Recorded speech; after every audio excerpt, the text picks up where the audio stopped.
Hello everyone. तो आज हमारे साथ हैं मिथिलेश सिंह सर। उनकी बुक जीवन की यात्रा रिसेंटली ही पब्लिश हुई है SGSH पब्लिकेशन के साथ। तो सर, सबसे पहले आपको बहुत बहुत बधाई आपकी बुक के लिए।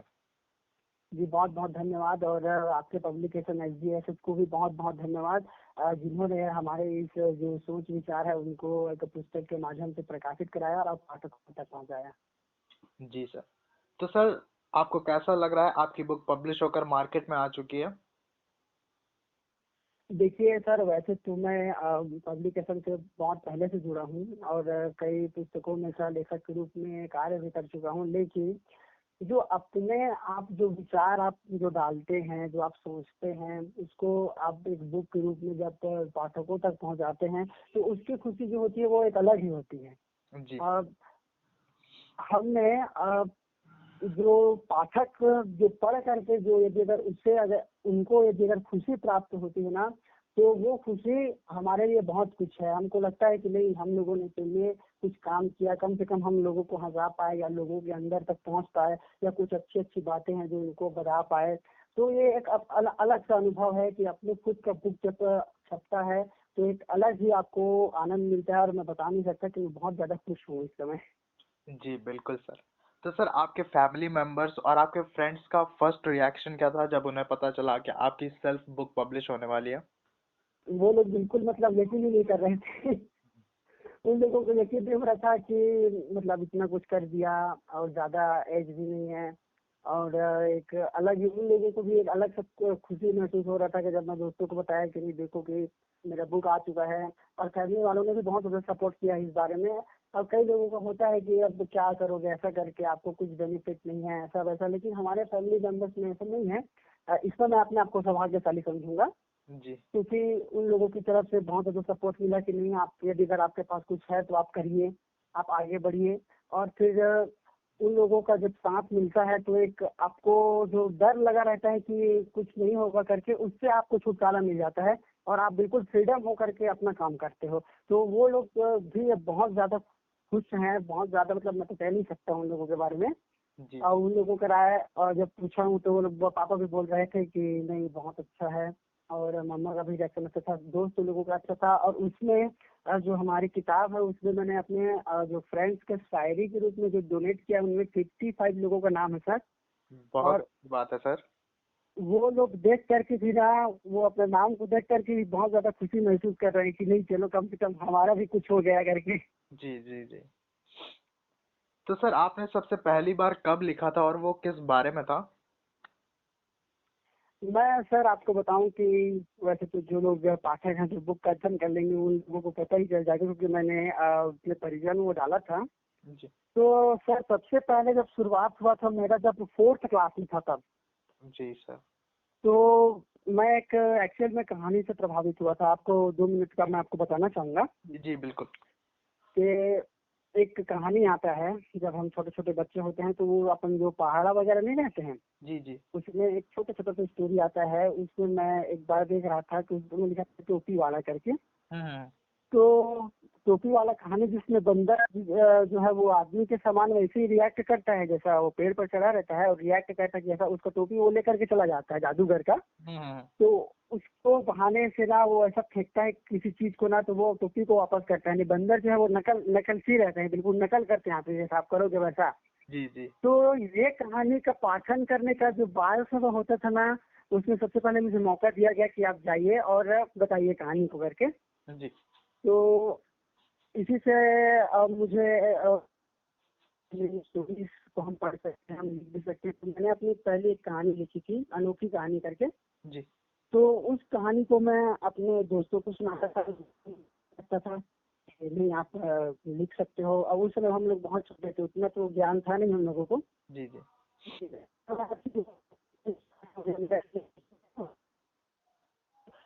मेरा स्टार्ट हो गया, दोस्त लोग का भी काफी सपोर्ट मिला। यदि अगर कोई बोल देता है कि खराब है करके तो दिल थोड़ा सा टूट जाता है, लेकिन जब दोस्त लोग आपको देने लगे कि नहीं अच्छा है, आप कर सकते हो, तो उस मन में और एक संकल्प है कि हम करेंगे, जी ऐसे करके आगे हम लोग बढ़ते जाएंगे। और कई ऐसी चीजें हैं जिनसे हमको सीखने को मिलता है।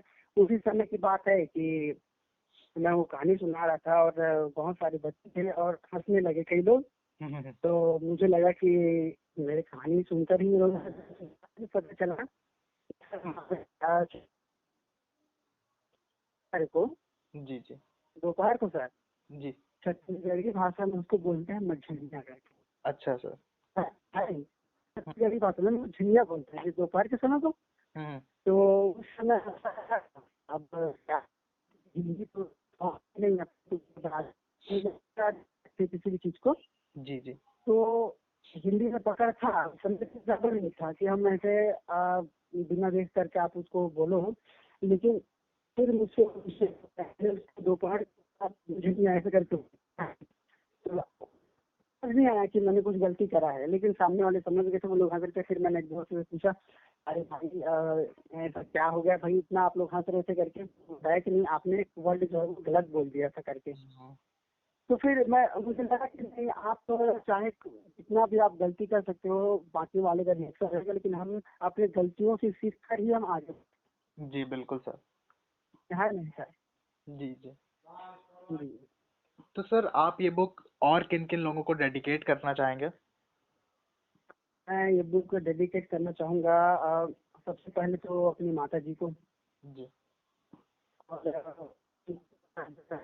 जो मेरे फ्रेंड्स हैं, फ्रेंड्स में जो फ्रेंड्स को अ, उनका बुक छपने वाला है, तो लोग पहले से इंतजार कर रहे थे कि कब आएगा तो कब हम रखेंगे।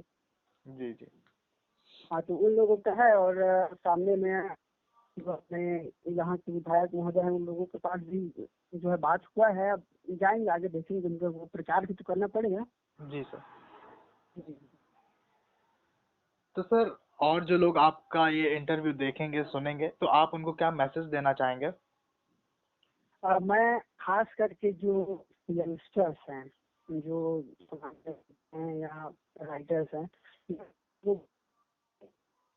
पहली बात यदि अगर आप साहित्य के क्षेत्र में या किसी लेखन के क्षेत्र में जाते हैं, तो सबसे पहले आप लोग इस चीज को मत देखिएगा कि यदि अगर मेरा बुक छप गया तो मुझे कुछ बेनिफिट होगा या फायदा होगा या कुछ पैसे आएंगे, इस चक्कर में आप कभी भी मत रहिएगा।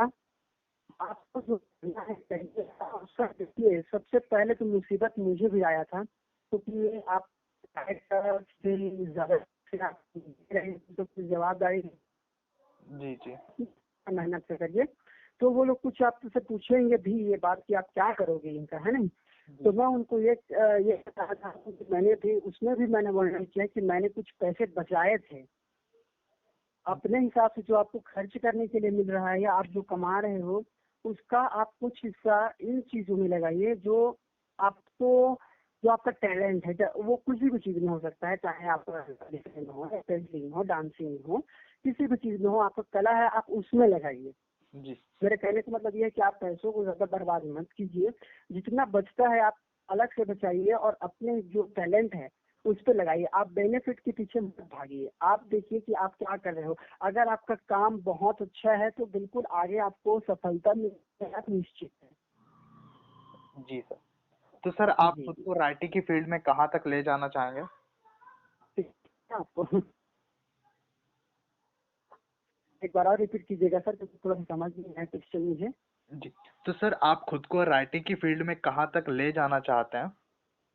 खुद को राइटिंग के फील्ड में मैंने अभी बहुत कुछ सोचा है। अभी जो जीवन की यात्रा निकली है वो एक पार्ट है, सही मायने में पूछेंगे तो उसका वो और पार्ट अभी और है। जी जी, इसी पुस्तक का आएगा। और मैंने बहुत सारी लघु कथाएं भी, एक पुस्तक है, सांवरे की याद में भी पुस्तक है, तो ये सारी चीजें भी प्रकाशित होना बाकी है। अभी मैं इन पे जो है वो काम लगातार कर रहा हूँ।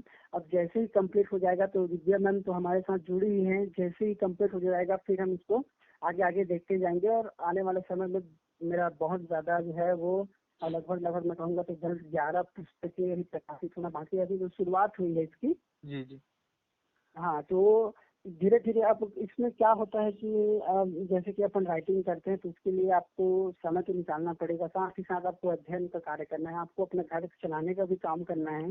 जी जी तो सभी चीजों को मैनेज करना पड़ता है। तो इसलिए बहुत ज्यादा मेरे को बहुत ज्यादा दिक्कत आई थी पहले। जब ये पुस्तक मैं कहूँगा तो लगभग लगभग ये तो 1 साल पहले के आसपास ही निकल जाता है ये पुस्तक। लेकिन वही कि एक आदमी वहाँ फंस जाता है और टाइपिंग में भी कौन से सेलेक्ट हो गए थे, दिव्या मैम से तो बात हुआ था। इस पुस्तक का बात मैंने लगभग 1-2 महीने पहले से ही कर रखा था उनसे। अच्छा सर। हाँ हाँ, तो उसमें ना और टाइपिंग भी आपको करना पड़ता है तो थोड़ा सा लेट हो जाता है, लेकिन जैसा भी रहेगा फिर आगे हम लेकर के जाएंगे और बहुत सारी चीजें हैं। जी सर। तो सर मेरा जी जी। आखिरी क्वेश्चन, आपका ओवरऑल एक्सपीरियंस कैसा रहा SGSH पब्लिकेशन के साथ? SGSS पब्लिकेशन के साथ तो बहुत ज्यादा मुझे, अगर ऐसा पब्लिकेशन है कि आपको सारी चीजें आपको रखने की अनुमति देता है कि नहीं, आपके जो विचार हैं आप उसको रखिए। हम और इनका जो कार्य करने का तरीका है मुझे बहुत अच्छा पसंद आता है, खास करके दिव्या मैम का, कि यदि अगर आप एक छोटी सी भी त्रुटि यदि अगर आप बताओगे ना कि यहाँ पर थोड़ा सा है मैम, आप थोड़ा देख लीजिए करके, तो वो बिल्कुल वो काम को करेंगे। और मैं तो पहले से जुड़ा हूँ SGSS से। जब टाइल जमीन पर दिव्या मैम कंपाइल कर रहे थे, हालांकि यहाँ से वो नहीं हुआ था, वो शायद सावंत एप्लीकेशन से हुआ था। जी जी। लेकिन और ऐसे हैं और कई सारे बुक्स हैं जिनको मैं बोला हूँ उनको कि आप जो है यदि अगर है तो हम बताएंगे और मेहनत करेंगे, बहुत अच्छा मेहनत करेंगे। और मैं तो उनको ये भी बोलता हूँ कि आप ऐसा मत समझिए कि आप मुझसे बाहरी हो गए, तो नहीं, हम SGSS की ही फैमिली हैं। और हम जितना मेहनत करेंगे, हम चाहेंगे कि पब्लिकेशन भी आगे बढ़े, हम भी आगे बढ़े और हमारा पुस्तक भी आगे बढ़े। मतलब अब एक अच्छा सा रिश्ता है, अब हम कहें तो उनके साथ भी और पब्लिकेशन के साथ भी, कि हम एक साथ में करके चलेंगे। जी सर। तो सर एक बार फिर जी से आपको बहुत बहुत बधाई आपकी बुक के लिए। जी। जी आपको भी बहुत बहुत धन्यवाद, और आपको भी बधाई। और ऐसे ही हम लोगों का जो है वो संबंध अच्छा बने रहे और साथ मिल करके मेहनत करें, और बहुत ऊंचा उड़ान अभी लेना बाकी है हम लोगों को। जी बिल्कुल सर। जी जी। Thank you sir. जी जी, धन्यवाद धन्यवाद, आपका भी धन्यवाद बहुत बहुत।